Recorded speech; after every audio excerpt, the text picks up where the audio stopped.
So we're going to do a one-to-one, a Rosamond, right? Okay. Ad hoc images found on the computer. Oh, is that what we're doing? Ad hoc images? Well, when in a way, ad hoc is a bit sort of like, you know, ad hoc is like an image of a burial chamber, and like ad hoc images of burial chambers, or ad hoc images. No, let's just do ad hoc images burial chambers. Yeah. Yes. Okay. Because if we do ad hoc images, the next image that we're going to see will be of somebody on Time Team in an air balloon over a castle. And that'll throw us completely in another direction, won't it? Yeah, I think when I was putting this together, I think this one to start off with is actually I think this is Pentre Ifan. Pentre Ifan. Yeah. Now I think this is Pentre Ifan. Or Ivan. Pentre Ifan in West Wales. Isn't it? It's got to be Wales. Cymru. Well, exactly. Well, it's with a name like that. Ifan. Pentre Ifan. No, even better. Let's just get like pronunciation. Pentre Ifan. Ifan. Yes. Pentre Ifan. Pentre. Right. So now the thing is, have you ever been to this one? Because this is like no. No. That Pentre Ifan is the burial chamber in Cymru, right? Why is that then? The thing is, it's the one that everyone talks about. You've heard of that, haven't you, Michelle? Yeah.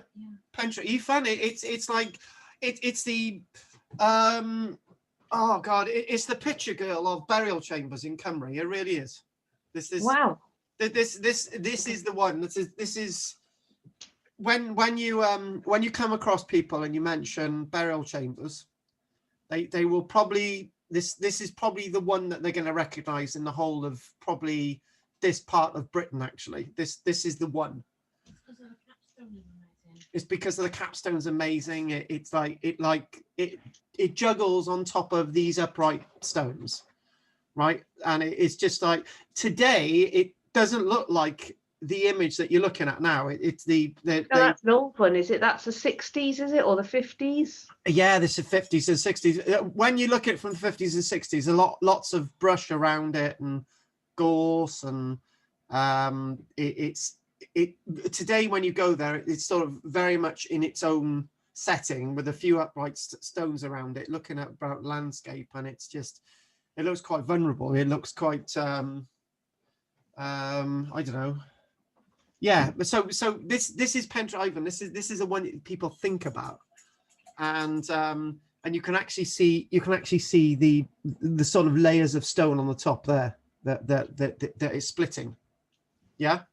Yes. So usually with one thing that you can actually clearly see with the distance, with what's around it in the background, like the vista in the background where it's on the top of a hill, and the date that you're talking with this type of monument is looking at approximately 5,500 6,000 years ago. Now right. they call it a burial chamber, but for the sake of argument, we'll just call them chambers. Okay. Because you call them burial chambers, and when they've excavated them, they haven't found any bones associated with them. So lots of them, they have found bones associated with them, but it's like anything. If it's been used over a long period of time, we don't really know when the person set out and thought, I'm going to build this, was it actually for a burial? That's the question. Or people when they constructed that. So when we go on to the, by the way, we've done one image and we've spent 5 minutes on it. So we've got another 59 to go. Well, I suppose 5,000-year-old, it warrants 5 minutes, doesn't it? Well, actually, this is a bit of reconstruction of what they believe Pentre Ifan looked like. Oh wow, that's amazing! I've often wondered what would have been around these stones.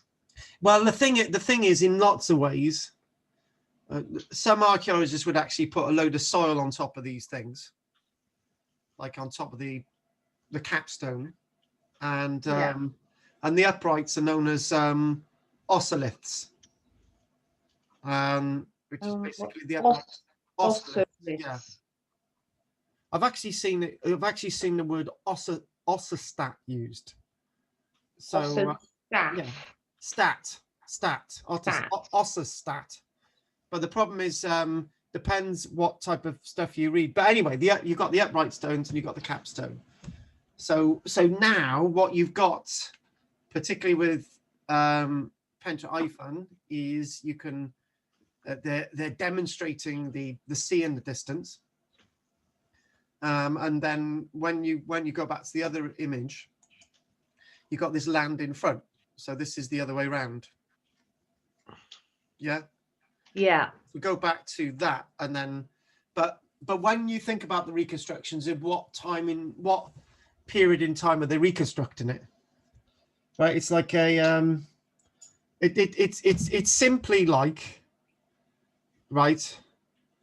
It's simply like reconstructing a person. Yeah. So okay. One part of your life you might have blonde hair and ringlets. Another part of your life your hair might go brown. And then you might get into your 20s and 30s. You might have some kind of shock and you lose most of your hair and you go bald. You know, what type, and then you might have an accident. You might lose a limb. So like reconstructing a human being, and how do you reconstruct something like this? At what period in time do you reconstruct time? Yeah. Nothing in time is the same in time. It's like a tree, for example. A tree is not always that big fat tree with acorns on it that people like to see when they think about an old acorn tree. No. At one point, that was a little tree competing with other little saplings. It happened to be that one that survived. Yeah. So it's just trying to reconstruct the past. And as we go on to the other image, this is one that's going to be familiar to you. Is that St. Lithan's? Do you know, Rosamond? Yeah. You used to be saying, is that, not is that? You should be saying, that is St. Lithan's. St. Lithan's. Well, I've only ever been there the once, which was November, wasn't it? Immortalised in the newsletter. Yes. And I was worried because it was surrounded by cows or steers, and I thought, well, the thing is, right? Are they going to chase me? The thing is, if I ever need to get rid of Michelle, right, and I need to be alone, I just wander into a field of cows. Isn't that right, Michelle? Yeah, just wander on. But with one thing, the landscape that you're looking at with Pentre Ifan here is not the landscape that it's reconstructed in, right? Because like St. Lithan's, St. Lithan's, there's not just the one burial chamber that we think existed. There were probably a number of these burial chambers across the landscape, and there were probably, the landscape was very different. So if you squint your eyes and you sort of put something around the burial chamber, and you might sort of imagine that some of those types of trees are in existence in the past in that landscape, but you certainly wouldn't have a hedge behind it, which is on the left, and it's likely as well that there would be earth on the left and the right of this, which would create a mound. We've got evidence of a mound, so that's something different as well. So it would have been like a little room underneath a mound of earth, perhaps. It's just basically a room underneath a mound of earth, if you want to put it that way. Yeah. So yeah, it is. In other words, in a way, it's in a way the capstone is put on last, because to be able to get the capstone up there, you need the mound of earth to be able to push the capstone on the mound of earth on top of the standing stone in the first place. Because it feels very secure. When I stood in there and I could stand, it felt very secure. And why not? And maybe that's another way of thinking about these things. They look secure. And one good thing with doing something like this today is even though I'm not well, and even though you know, I'm thinking, why am I doing this today? Actually, there's a couple of things that I've already said that are actually quite useful. Sorry, are actually quite useful because we're starting to look at expressing what this is. And the other thing as well is, this is a good point. I'm doing this today. I always do things like this when I'm well, right? And when you do things when you're well, you've got another perspective. Agreed? Yes. So I'm using another perspective when I'm ill. So my interpretation of what this is slightly different from what it would be when I'd be well. So it's, and when we could go out and go there physically as well. Yeah. Yes. Exactly. And the other perspective is, at this minute, we can't get out there physically. So this is what we've got. So all of these things are very relevant. And again, the point is the perspective of where this image is taken from, give a perspective of how this can be interpreted or not interpreted, and so on. And this is it from the back. This is the burial chamber from the back. So that's a great picture, isn't it? Yes. So if we look from right, so if we look from, hang on, let me get my bearings. So we're looking at it from the east, right? We're looking at it from the east, and now we're looking at it from the west. So the mound would have gone into it from the west, right? Yeah. So if we want to remove the sense of burials, and we want to remove all that, just remove bones from this a minute, right? And actually remove bones from it at this minute, because there's no bones there. You can't see any bones. There's no bones present because the mound's gone. The earth inside's gone because there's no bones, right? At one stage we have had excavations and bones have been found in there, fair enough. But when those bones date to is not necessarily the same period when this chamber was erected, right? So the point to be made here is that the most important thing is not necessarily the burials, and isn't necessarily the stones, is in fact the Mound of Earth, which is no longer with us. So the question is, why the Mound of Earth? We know a Mound of Earth existed at one stage, because from where we are standing at this minute, looking from the west, at the back of the chamber, there's actually a 50-meter long mound. It's very much eroded away, but there is a 50-meter long mound, and there's another stone that the camera is actually above when this photograph is taken. So the point is, what is the earth about? Now that you know, moving away from the other practical implications, what is missing is also relevant in trying to understand what this is about. Yeah. Yeah. What the point is, you can't always interpret the past in what you see. Sometimes you've got to interpret the past in what you can't see. Yes? Yes. So in also what you can't see as well is what was in front of us. So say we're in the mound at this minute. We are actually in the mound 4,000 years ago. Yeah. We're looking at the back of this structure, which creates a small room. That's a good way of putting it. That is a room. It's a room within a mound. So what was in front looking east? Were there more burial chambers? That's likely. It certainly didn't look like this. And it certainly wasn't a farm on the left and the right. No. Right, that didn't exist in the past. So it's about, and the other thing as well is, the other interesting thing would be that everybody's view of this burial chamber is actually from where we're standing, or the other view, and whatever. How many photographs have we seen where somebody's actually standing on top of the chamber?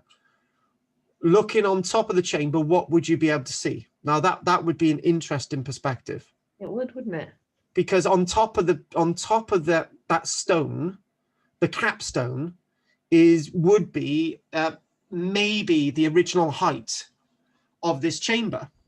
So the earthen mound would have gone up to the height of the stone, possibly. And then if you stood, I have never, it would be very interesting to get a ladder to actually stand on top of that and to, wouldn't it? To see what you can see. Yes. Now that would be a really useful exercise. That sounds like an interesting exercise, doesn't it, Michelle? Might be able to see the sea. Yeah. Now, what would you be able to see? Would you be able to see the sea? Because when you think about this, this is you're. It's near Dufferin, is not Dufferin. Yeah, it's near Dufferin. So yeah, it is Dufferin. So if you actually stood on top of this, you'd be 2 meters higher than where you're standing now. You'd be looking at sort of towards Cardiff, Newport way, wouldn't you? What would you be able to see beyond that tree line, which you can actually see? Would you be able to see the sea if you look south? What would you be able to see if you look north? And what would you be able to see if you look west? Now that, and actually the other thing as well is, this is the highest standing object in that part of the landscape. This is the tallest thing, other than a tree. This is the tallest man-made object in the prehistoric period. This is before any of the modern farms. This would have been the tallest man-made thing in the landscape if they hadn't put buildings and stuff around. So all of those things are very relevant. They're relevant. They're more relevant in the past than they're relevant now, because we're not seeing them being relevant now, but they were very relevant to them. Why have you got something that's over 2 meters above ground level, which is taller than the height of an individual? So if you stood on top of this, you'd be 2 meters higher. That's the point. So it was made for people to go into, wasn't it, and stand up? Yeah, it was made for people to go into and stand up in, but it was also made for people to actually get on top of that and to look out. Because why do you have a bank of earth? Having a bank of earth going to the top of this makes it just walk up the bank of earth and stand on top of it, just as you do when you go to Tinkinswood Burial Chamber. When you go to Tinkinswood Burial Chamber, the first thing that people do is stand on top of the big 50-ton stone. That's what people do. But they don't do it with this because they can't go on top of it. No. So again, when you when you've got all these images, different times of the year, it sort of changes. Yes. Every no archaeological site is the same every single day of the year. For example, Stonehenge is a good example. Well, funny enough, I've got a book there, A Year at Stonehenge, which is different images of Stonehenge throughout the year. So in other words, everything that I've just said is in that book. Yes. You should have said if you've already read it. No, I haven't already read it. I've just looked at the pictures. It's a nice photographic book. Shall I get it? No. The point is, the point is, when you do something like this, you and then you turn around to say, actually, there's a book about, 365 days of the year at Stonehenge or whatever it is, right? Well, obviously, pictures, in snow and things. Yeah. Yeah, there are other people thinking the same thing, so it's just not me coming up with something. No, it's interesting. It's actually something that somebody else has given some credit for, and also how the difference it looks at different times. Yeah. Well, clearly this shot here is a that's a summer shot. Yeah. That's a winter shot. It's as easy as that. Far more moody, isn't it, in the winter? Yeah, but but that's your words. Yes. That is your words. For me, if you can't really be moody, can they? No, why not? No, that's me saying that you can't say something. But yeah, they can be moody. But what the point is, for me, you said it looks moody at this time of year. So tell me what this looks like now. Lighter. Right. Okay. So what I'm going to do, I'm going to go with this, and I'm going to actually agree with you every time of year. all parts of the year I go there, it feels moody. It feels says something wrong. There's feels that there's something missing. It feels like very vulnerable.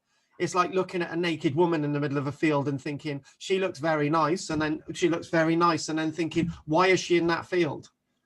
Does she need to actually be there? Isn't she cold? And then all the other perspectives come into it. Yes. You've gone behind the angle that she looks beautiful naked, and then you start to think, right, actually I feel sorry for her. She shouldn't be like that. Why is she always in that field completely naked? I want to put my arms around her. I want to put some clothing on her. Right. It's the same with something like this. That there is, for me, looking at this, at this chamber, there's something inherently missing. There's something inherently lost about these 4 stones. And then again, you look at another perspective. You're now looking southwards, and in fact, we've looked westwards, we looked eastwards. Now we're looking southwards to those trees over there. Those trees are fascinating. Yes.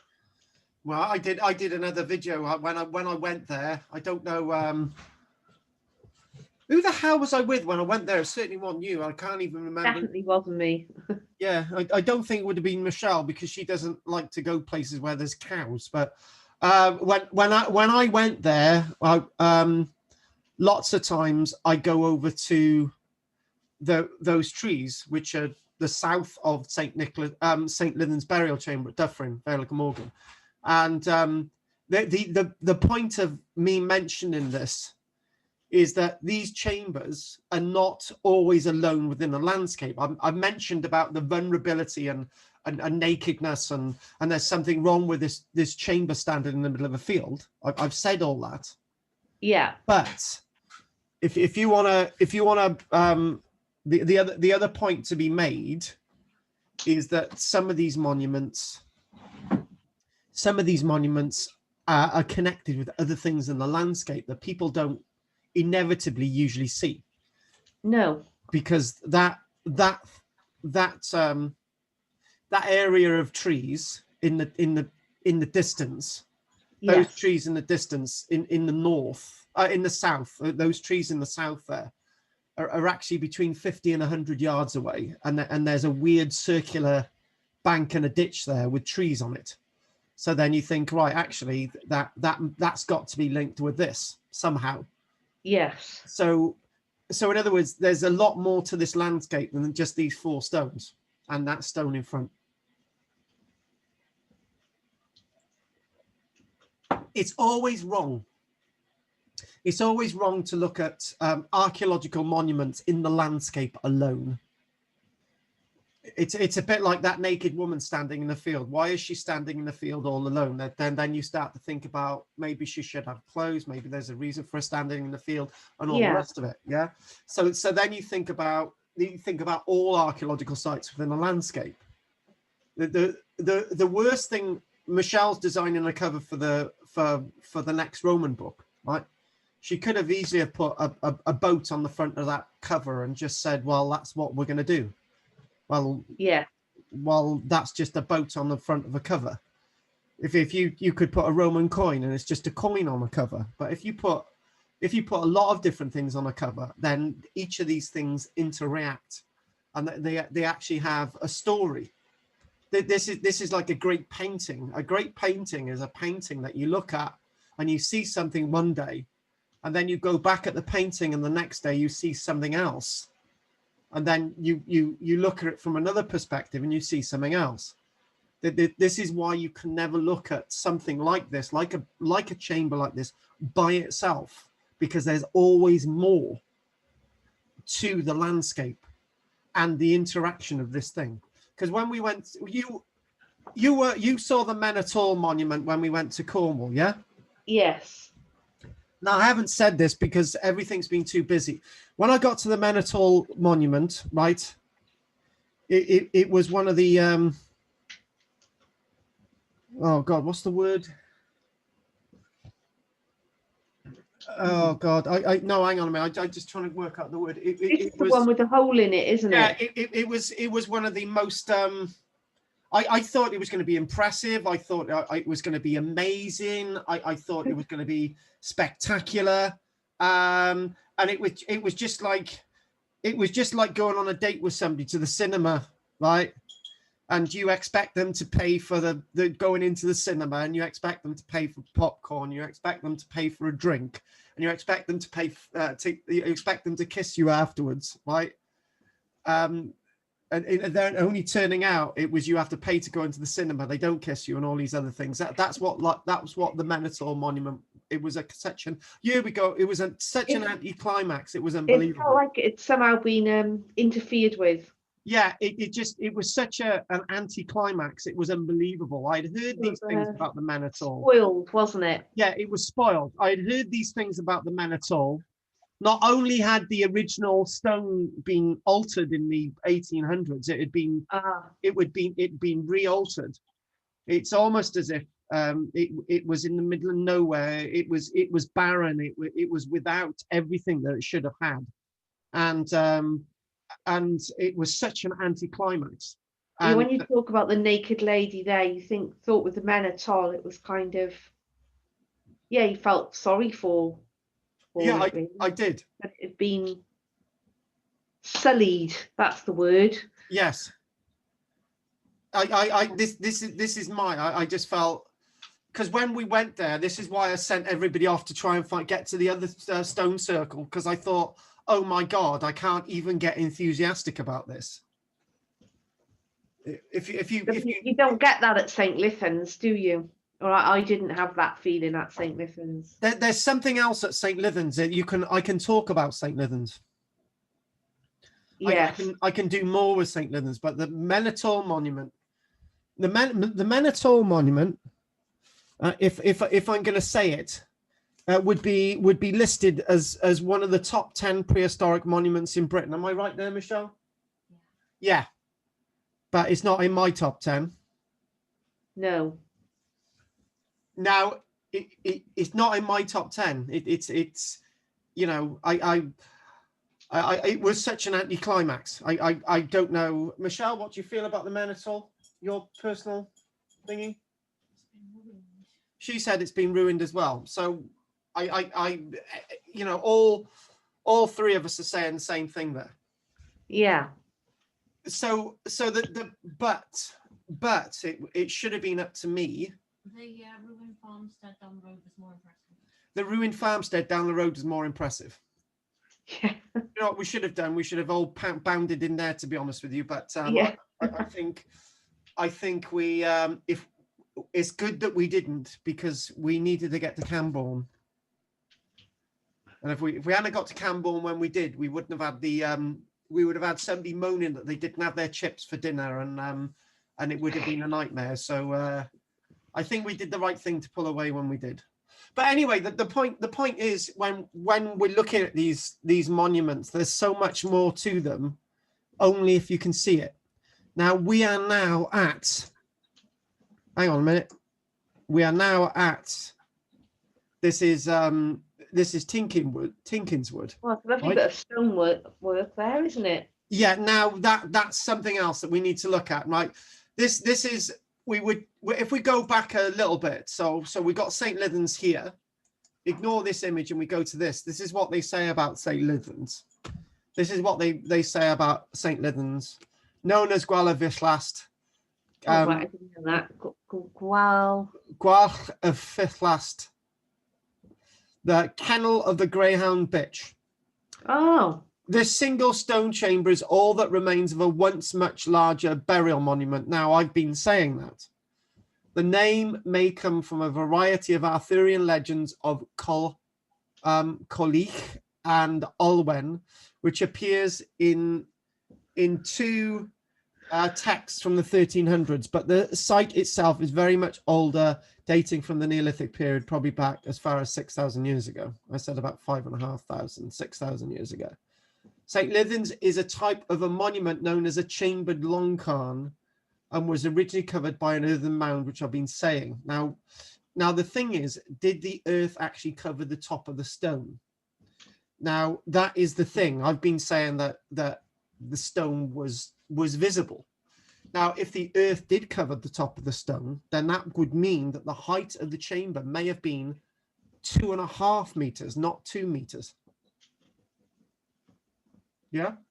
Yeah. If you put earth on it, that's probably giving you another 0.5 meter. Would have made it very warm in there as well, wouldn't it? Yeah, why would you want to make it very warm if it's just a burial chamber for the dead? Do you know what I mean? Yeah. This is one of the things. This is what archaeologists have been talking about. Yeah, it's talking about a mound there being a visible mound of 24 meters. I said 50 odd meters, which is probably more like it. And the chamber now consists of 3 upright stones with a capstone weighing up to 35 tons, maybe. Or maybe if that weighs 35 tons, then the capstone at Tinkins weighs a lot more than the 50 that I mentioned. It has been excavated a number of times, and this little description in front of us tells that it was excavated in 1875, and pottery and human remains were found in there by an antiquarian called Lucas in 1875. Now, all of that type of stuff is helpful, but it's not helpful because nobody really tells us what bones those were. Were they animal bones? Were they human bones? Nobody tells us what date the pottery was and all these problems, right? So if we then go on to somewhere like the other site, which is Tinkinswood. Now, you said it looks very interesting, and the words were that, what, very elaborate? Is that what you said? Well, I think is that like a herringbone stonework there? Is that a wall that's newer than the building site? The Tinkinswood itself, or you've been around me too long, because herringbone indicates people have used it as a reconstruction style, not the original style of the burial chamber. Right. Okay. Now, yes, this is the thing. When you go there, there's a few anti-climacies. Yeah. I think I have been there once, and I was a bit like the men on Toll feeling. Yeah, wasn't sure about it. Because that stone there is actually a pillar that's been used to support the height of the chamber. Okay. In 1914, it's got a date of 1914, and that's the date that the chamber was actually excavated. So, one thing that the archaeologist who excavated there in 1914 was very clear on doing. He was a guy by the name of Ward. He was head of archaeology at the National Museum of Wales, an archaeologist known as Ward before 1914. He worked and he believed that if you're gonna find a site, people have to know what you've reconstructed, what is original and what isn't. Yes, that's fair enough, isn't it? So what he could have easily have done, he could have like reconstructed a little bit more of the chamber, put a stone in there, which would have been great, right? And people wouldn't have known that in fact there was no stone on the side bit, and we don't know why there was no stone on the side bit, which is quite strange. You've got this 50-ton capstone, and you've got this big opening in the side, this big gash on the side, and it makes no logical sense. If it's used to store bones, how is it you can just get in from the side? Where is that stone on the side? That's the question. Nobody answers that question. Where is that stone? So this is looking. So the front bit looks eastwards, and the back bit looks westwards. And then this is like this is a reconstruction drawing from a guy by the name of Alan Sorrell, who's doing reconstruction work in the 1950s and 60s. Right now, the problem is with this reconstruction, it overemphasizes these little bits in front. It sort of overemphasizes, and actually, I've seen photographs where there's no trees at the burial chamber at all. They what they've done over time, they've introduced trees, and there's been no trees, and so on. And what you can see there, they're showing in the foreground as sacrificing animals. Well, there's no evidence that they sacrificed any animals there in the first place. Yeah. No, all these. Alan Sorrell's sort of interpretation of it. Aaron Sorrell's doing loads of reconstruction work in the 1950s, 1960s. Alan Sorrell's the only source of reconstructed evidence in regards to Welsh. Basically, the Welsh Ministry of Works. So you get a book and there's an Alan Sorrell illustration about a castle and so on and so on. Nobody else is doing these things seemingly, when there's probably loads of artists around. It's definitely 1950s and 1960s is a time that people are going to university doing art, but it's the likes of Aaron Sorrell are the things that people believe, even though they look good. Is this how this worked? And actually, look at the amount of people there. There's how many? There's Loads. 10, 20. There's if you cut that away, there's about 50 odd people there. Yeah. Right, and I stand back and I think right, actually, I think, well, these buildings, whatever they were used for initially, and then eventually in the last few years of their use, before they're sealed up somewhere around 5,000 years ago, and then they're reopened and people put bits of pottery in there and put more bones in there and so on, and they might put the remains of a dead dog or something in them or whatever, or the remains of a child. The fact of the matter is, what these actually originally meant is probably something that we don't know. So frustrating, isn't it? Say that again. It's frustrating. It's frustrating, but then again, the same could be said now. Actually, I'll tell you something really sad. My sister died when she was 36. So that was about 2000. I think she died in 2005, I think it was. And anyway,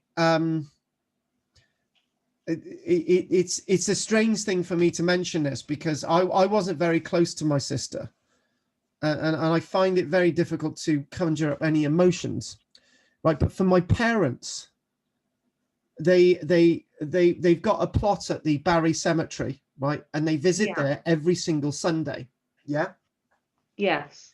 They visit there every single Sunday, and now in the same cemetery, my grandmother's buried and my granddad's buried, but main thing is my sister. My parents go and visit my sister every Sunday. Right. And I'm not making this up. That's right, isn't it, Michelle? Yeah, it's right. It is right. I'm not making this up. Yeah. Right. There's a point to this. There's a big point to this. And the point is that my parents visit my sister every Sunday for the reason why my sister's got a burial plot at the Barry Cemetery. However, most people, when they bury somebody, they've got all these intentions. They think, oh, I'm going to visit that person every single Sunday, and they're going to take flowers. And after a year, they stop going, and then they might visit there every 2 years and every 5 years. And then for the last 20 years of their life, they haven't even been there, right? But my parents visit my sister every single day, right? So the purpose of my sister having a burial plot is exactly the reason why my parents wanted it. Yeah. But for most people, they don't even bother. But the whole purpose of them having a burial plot was so that they can visit the people. Yeah. But the point I'm trying to make is that most people have all these wonderful intentions, but they don't carry them through. 95% of people, I go to lots of cemeteries, and 95% of the time you never see anyone there, and you're thinking, well, nobody visits this place other than one or two families. So the point is, the real reason why these chambers are established are for reasons that we don't really understand. Did they visit their loved ones like we're meant to and we don't? did they just put their bones in there and just say, right, we got 2 busy lives and we got to get on with things? So the point being made is that today, my parents have got, have got their pension, and they've got their house, and they've got public transport, and they're able to go and see my sister, which I'm not gonna take that away from them. No. Right. And in fact, that's what we're able to do in this modern day society. In this modern day society, where we can claim benefits and we can mourn somebody for the rest of our lives, and we can visit them every single day because we're being supported. But when you look at prehistory, these people didn't have a chance to visit their loved ones every day because they had to tend their crops. If they didn't tend their crops, an animal or somebody would get into those crops and eat them. They've got to tend their animals. And if they don't look after their animals, somebody will come along and steal their animals, or a wolf will come in and kill their animals. So they didn't have time to mourn their loved ones. So whatever way you want to interpret these things, they're not nothing like what's being interpreted in front of us. No. If very different. Yes, if Aaron Sorrell believed that 50 people could be there to say goodbye to somebody, and somebody was dying every few months, right? That means that everyone has to come away from their crops. Everyone has to leave their animals vulnerable, which is absolute nonsense. I think the whole point of these monuments is that they are a reminder of where your loved ones are. And if you've just got a couple of minutes, you can go up there and you can say hello. But the whole point of having these monuments for people to see is that you can do it from a distance. You can wave and you can say, I know you're over there. But you don't. But the other thing as well is, as these things are being constructed, other things are being used by causewayed enclosures, where bodies are being exposed, and you can see skulls on spikes and various things, and so on, and then you can, and those are usually in the middle of fields that you're ploughing, and those people are relatively close to their bodies are rotting away and all the rest of it, right? But somewhere along the line, somebody started collecting these bones together and putting them in stone chambers. But why they were so elaborately made, we don't know. Were they used for something else before they were used for burial chambers? That's the big question. And some archaeologists believe that they may have been used for other things before they were used as burial chambers. Yeah, I'd say that, yes. I've always believed that these buildings are so well made that they must be for other things other than burial. And there's lots of evidence saying that. Me and Michelle have been to Orkney. I've been to Orkney quite a few times actually, and I've been into structures that are so incredibly well made, and they just say, oh, these are actually burial chambers, and other archaeologists turn around and say, actually, what were they used for beforehand? It doesn't make sense. Well, they would have been quite dry, I would have thought, as well. So yeah, they would have been quite dry, quite sort of nice buildings, quite interesting structures. Yeah, they would have been. In fact, these chambers are so far well made in compared to the buildings that they lived in. It starts to make you wonder. Anyway, moving on. So this is that huge capstone associated with this wonderful site. Yeah, massive, isn't it? Huge. Yeah, it's almost as if it's lying on the grass. Yeah. It's and again, everyone usually gets there and they jump on top of it. It was probably a lot more than 50 tons when it was originally placed there. And this actually comes from a quarry very nearby. Actually, the quarry is actually where that tree is. Where that tree is, that's where the quarry is. So is this near St. Lithans? Because there's a quarry at St. Lithans, isn't there? Yeah, at the back there. That gold quarry, yeah. So it's the same quarry, or no? It's a different quarry. It's a different quarry. This is a mile and a half away towards the north. This is a mile and a half towards the north, this one. So it's quite possible if you cut down the tops of the trees, you could probably stand at the one at St. Lythans and you might be able to wave to somebody standing here, which would be quite strange. Yes. And this is actually the quarry that the stone actually comes from. Wow. Pretty. And the weird thing is that the weird thing is when you actually standing this, it's there's a part of this quarry that is warm when it's 3 or 4 degrees minus. There's a part of the quarry that is actually warm. How strange. It's like, yeah, I can remember taking a group of people into this quarry and everyone said, this feels warm. Were you with us that day, Michelle? Yeah. Did you feel warmth? Michelle felt warmth as well. Yeah. We all felt warmth. So we were going into this quarry and we just felt, we felt some energy. We felt some kind of something, and and whenever anyone stood there, they said it was warm. It was very strange. But unfortunately, you can't. Unfortunately, and actually, beyond where you can just see it, there's actually another burial chamber there. Okay. Yes. There's another burial chamber in there which is collapsed. Farmers, the local farmer doesn't like anybody going into this quarry for some strange reason. And the weird thing is, when we last had our walk at Tinkinswood, we had people.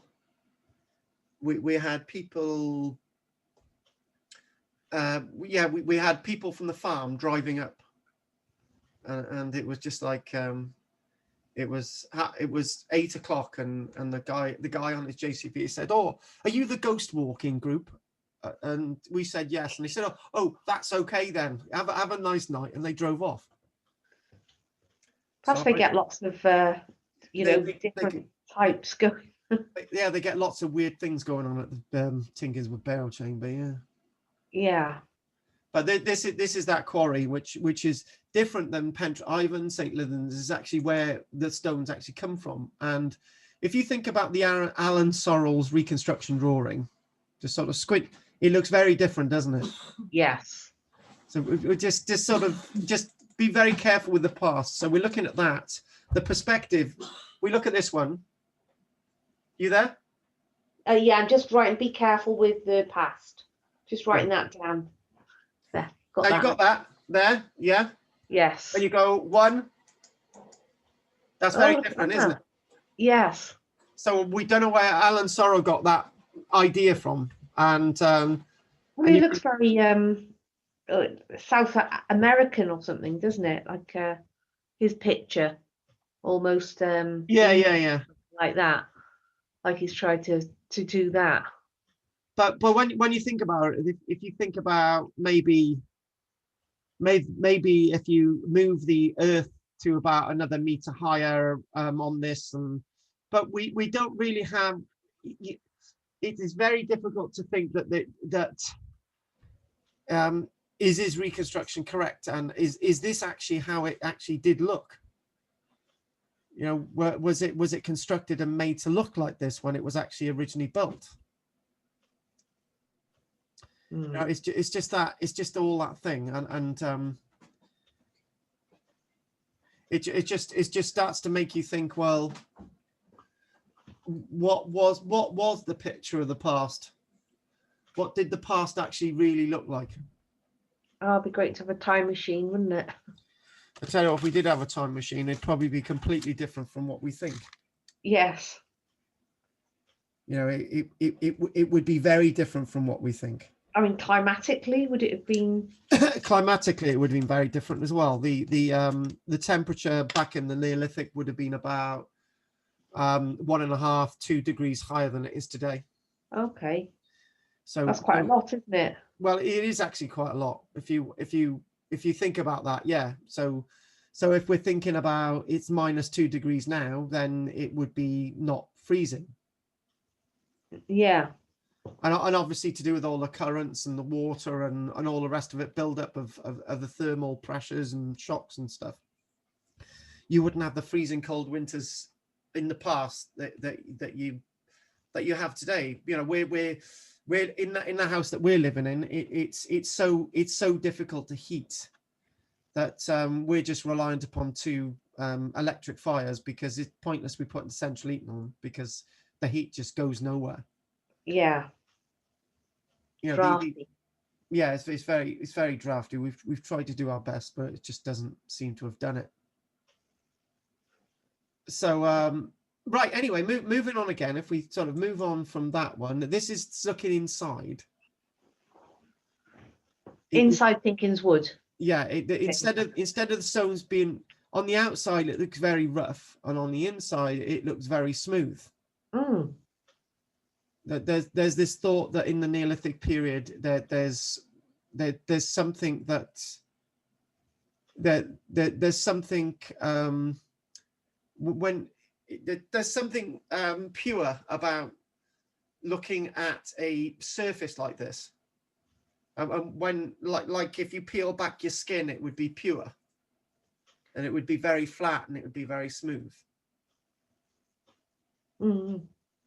That's sort of argued by some, but then again, even on the inside, even over time and layers and so on and so on, it's 5,500 years is a long time. It is, isn't it? Massive. So if you've got, I don't know, if you've got cattle wandering around and every few years you've got half a dozen cows and you're rubbing them, they're sort Gonna of make it smooth, isn't it? it starts to make you wonder that all these things have an effect. Yes. If everybody goes there and sort of rubs the inside of it and their bacteria and so on, and everything has an effect. So again, looking at the inside again, and that's that sort of stone there that's been used. Yeah. And just some of this little bit of information that we've done, we've said about 5,500-6,000 years ago for this. When they excavated in 1914, they found the remains of up to 50 individuals, and a relationship of men, women, and children. And what it's saying, if you move this 40-ton stone around, you'd need an articulated lorry to move it. All these things, but the quarry does come. The stone itself does come from the quarry that we've mentioned. And we've got this chamber, and there was lots of pottery. The pottery that they found in there has been dated going from the Neolithic period all the way into the Roman period, and even we've got medieval pottery in there. And there's lots of little bits of folklore associated with it as well. Yeah. Now, if we move on completely somewhere else, this is actually taking us to the Isle of Rousey. The Isle of Rousey. Now, this is the site known as Mid Howe.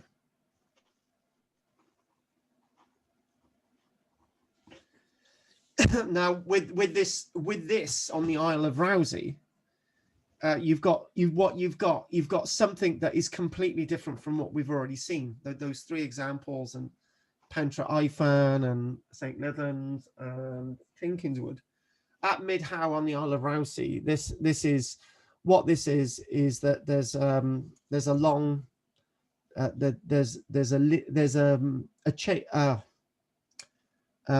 I'm not going to say a chamber. A chamber's just one.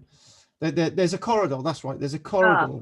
It looks like a corridor, doesn't it? There's a corridor. Couldn't get the word out then. There's a corridor, and there's these little stalls in between. So it's said that in each of these stalls there would have been a stone, and when they excavated it, they found the remains. That's a broch that's next door to it. And then what you've got, you can look down into it, and you've got all these little stalls, and this has been like it. They excavated this in, I think, 1947. And when they excavated it in 1947, there was the metal and everything lying around from the Second World War. So they just took all that and they just used it to build a hangar over it. Well, that's great that they could preserve it, isn't it? Yeah, no, it's great. So you can still see it today. So this is very much something that could have very likely have been built specifically to keep bones. However, we can't precisely say that. Why would they go to so much trouble to keep bones of people? I know you know, we like to remember our dead, but surely you know that the living would have been more important to them. Now that's a really good question. That's a really good question. That's a really good question. There's another tier to that as well. There's not just the living and the dead. There's the ancestors. Right. Okay. So you just think, well, that's one thing. When I didn't say it, it was a different thing. But when you look at mounds associated with the likes of Tinkinswood and St. Lythans, the Earthen Mound. What's in the Earthen Mound? I said, you know, you've got an important Earthen Mound, but why have you got an Earthen Mound? There's no bones. Yeah. There's no bones in the Earthen Mound. So what is the Earthen Mound for? So you could actually say that, in fact, you could actually have a building like this that may have actually contained the living, the dead, and the ancestors. Right. So everything's connected. So say if you look at something like this. So what you've got the chamber itself, but there's no chamber. It's a corridor. But if you want to talk about that extended chamber, so what you've got the stone above the stone, the stone around it that protects this in the middle. So if you look at this, hang on a minute. Look at the amount of stone dedicated to what's in the middle. So what is actually this for? What is actually surely you could have just put a few stones up and put earth on the outside and that should have been fine. But the amount of pathway almost, isn't it? Yeah, exactly. It's a pathway. What's either side of that? And I'm very much for that. What is either side? That's where the ancestors are living. That's where the spirits are living. They're living either in the earth or they're living in that stonework. This is their domain. This is their life. This is the afterlife. So the bones in there represent the dead. The earthen mound or the stone mound represents the ancestors, and the space walking in between is you and I. It's the living, yeah. That's the living, because the living needs to go somewhere. The living needs to be a separation between those other two worlds.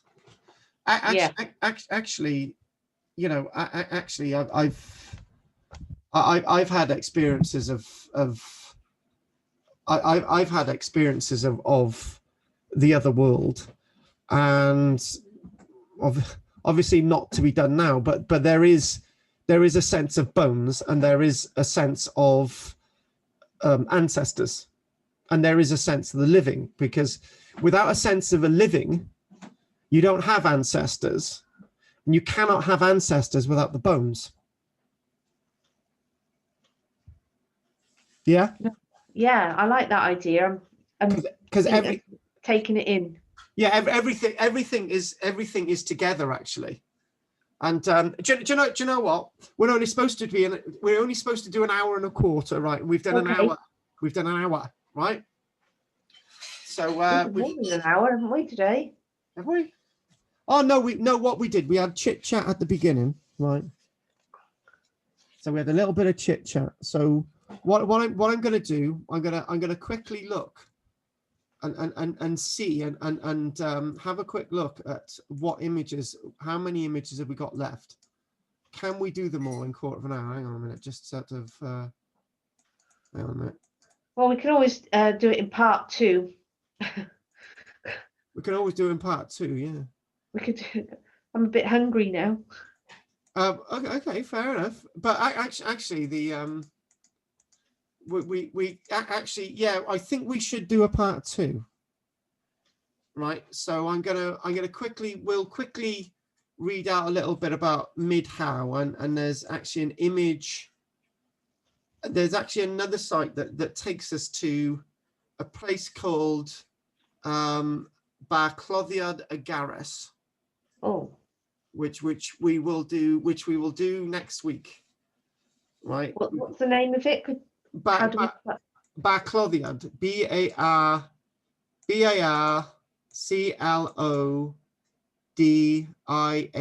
Barclodiad. Barclodiad. Okay. Yeah. So let's just see what we've got here. So the information that it's saying that the Mid-How stole cairn on Rousey. Until the 1930s, near the Mound of Mid-How in southwest Rousey was a large oblong grassy knoll.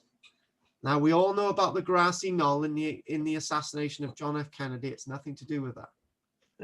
Who was on the grassy knoll? Measuring 100 feet long and about 30 foot wide, the mound was crested by a modern dry stain dike. So there was some kind of a dike around the outside. In 1932, the landowner and whiskey magnate Walter Grant of Trunland House began a series of excavations that gradually revealed the remains of a stole-cairned chamber, which we're talking about. Thought to date from around 3,500 years BC, they compared the structure to a long, narrow byre. So without this information, without having this information in front of us, we've mentioned the idea of the ancestors being in the walls and the bones being on platforms, on slabs in between these stalls. And then we've talked about people wandering through. So that idea, it's a narrow byre, that's really interesting. Yes. And then it goes on, it says... Narrow byre, I like the words. Yes, nice word. And some of the other stuff that I've already mentioned, and thanks for the tea, Michelle. Working down through the stones from the collapsed roof, the excavators uncovered a 23-meter long chamber.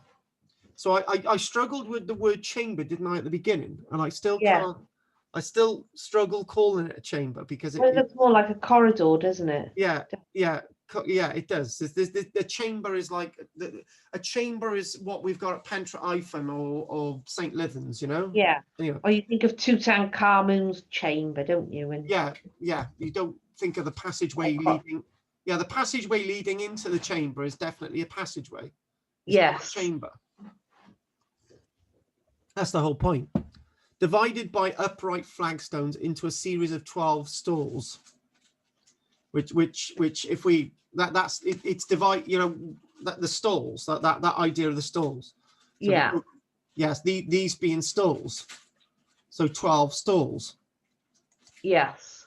So 12 lengths of stalls. Each of these stalls contained a stone bench or bed on which bodies had been laid. The remains of 25 individuals, 17 adults, 6 youths and 2 children under 4 were found on the floor of the cairn. Well, that could be for any reason. The corpses had been placed with their backs to the eastern wall, thus facing the central passage. Most of the skeletal remains had been deposited on the top of the low shelves between the divisional slabs. Only 4 deposits were found under the shelves and 3 on the floor without any structural arrangement. So they could have just fallen off. Because no human remains were found in the first 4 cells, it was suggested that bodies were placed in the cells near the entrance and left till the flesh had rotted away. Sometime later, the bones were collected and deposited further inside the structure. Throughout the rubble that filled the cairn, the excavators found the remains of cattle, sheep, and red deer antlers, as well as fish bones and limpet shells. But there's something rather that's actually the other side. There's something rather very interesting about this whole thing. And so obviously what they're saying along this wall, Yes. we probably need to look a little bit more into that. But along this, there are the benches, and they looked inwards or whatever. But the one interesting thing is when they, after they had excavated, they realized, if I can work this out, get my orientation, in the western end, which is over here, in the western end, they actually found out that the site was actually reused by people in the, I think it was the Bronze and the Iron Age, and they actually used this to actually store things in. Yeah. Okay. Well, it would have been very solid for them to store things in, wouldn't it? Yeah, it would have been. It would have been. So what we're going to do, we'll end on this one, and we'll just sort of, the jury is out, and we'll just say, well, it's very difficult to try and interpret these sites and what they're about. So what we'll do next, we'll probably do two things. We'll probably finish these ones. Yeah, we'll finish these, Okay. and then what we will do is we'll do a couple of the other chamber type things from what we've got from this week, and then we'll do another subject as well. Yeah. Okay. That sounds good. So next week will be a double whammy. Yeah. Marvelous. Start the new year as we mean to go on, eh? Why not? Why not? Exactly. So any questions you want to ask before we finish? No, that's giving me a lot to think about again. Be careful with the past and how it's interpreted. Yes, always be careful. It's just that when you get these experts on television saying that this is definitely something and this is definitely this, they're usually wrong. Right. Okay. So the good thing about Time Team is they genuinely had people who disagreed with things. That's great that they're able to do that as well, isn't it? They were able to stand on television and say, actually, you're completely wrong, and the other guy saying, no, I'm not, and then somebody else saying, actually, you're both wrong, and in fact, everyone's wrong, and in fact, we've got this completely wrong. Look at what we've got wrong, and this is why Time Team was so good. And the good thing about that is that everyone watching it felt that was wonderful, that you've got people who can actively admit that they're wrong. Yes, that's something in life, isn't it, to be able to do? Yeah, the greatest thing is to be given a lecture, right, and to actually say, everything that for the past minute, what I've just told you for the past minute is wrong, because I've actually just interpreted it wrong. And then when you've got over that, it's so good, because people actually know that you're not infallible, and it's just like you can make mistakes. Yeah. So on that note, I'm going to call that a day for that. So when are we going to be seeing you next then? Next Wednesday at the moment. I'm Okay. still getting all my papers together and head around a diary and what lockdown. Okay. But yeah, because there's lots of things you've sent out and there's lots of things going on. So yeah, I'm thinking of the Thursday, either afternoon or evening. Right. Whatever you need. Right. The best thing to do, right, is that you've got a whole week now to either decide to just do the Wednesdays with me, right? Yeah. Yes. Or you can think, right, I'll just do the Wednesdays with KARL. Oh, I won't do. But you've already paid for the Wednesdays now. It's tough. You can't transfer that now. It's terrible. Yeah, it's terrible. No. So if you decide, just let me know. Well, you've got a few days to decide. And the other thing as well is what we will be doing is we'll be doing oh God, what was I going to say? The walks. Yeah, we'll be doing the walks via Zoom. Right. Okay. Walks via Zoom. Now I've got an idea in my head, right? The idea in my head is that I might go out sometime next week, and I might film the route of the Lantwick Major Walk, right? Yeah. and I might film the route of the Cowbridge walk, right? And then what I can do is I can do it live. I can do it live on Friday the 15th, but instead of actually being out in the horrible dark, I can just have the route on the computer, and I can do it live, and I can do the stories live, but actually be at home. Sounds like a plan, doesn't it? Sounds like a good idea. Now that can't go wrong. I can't have anyone getting that wrong. So yeah. What was I going to say? Oh, York. What's happening with York? York is York is going ahead. What I'm hearing is that there's a serious lockdown taking place this week now, this present moment, and this is going to last. This is going to last probably the best part of 2 months, right? At which point, because we're only on the 6th now, at which point we will be cleared by the early part of March. Which would be great, wouldn't it, if we could get away then after being in lockdown? Yeah, and that was what's great about Cornwall. We managed to get away. Yes. Yes. So what I'm saying with the money for, what I'm saying with that is that if that will be going ahead, it will be it's done on the same terms as the it's done on the same terms that we had with Cornwall. If people, if there's a disaster and we've got to go to another date, that's what we'll do. But I can't see it happening because, you know, people have to. The Prime Minister's talking about is a slow coming out of a lockdown. So it'll be people are already coming out of it by early March, and then as the early weeks go through March, it'll be fine. So what's the next instalment that I perhaps need to make? If you pay for everyone, then I won't have to ask anyone. So that's, it's 100 shekels. 100. Okay. 100. So it's nice and easy actually, because I don't think there's been an increase in price since the last one. So. Okay, great. Okay, I'll sort that out then as well. Brilliant. Yeah, lovely. Brilliant. Thanks, Carl. Very enlightening. Excellent. So we'll do it. Thought. So we'll leave that all with you. Yes. And that's all good. Anyway, enjoy your food. Yes, I will, whatever it's going to be. And yeah, it's gone cold now, hasn't it? Get well soon. Keep yourself strong. Broths and garlic.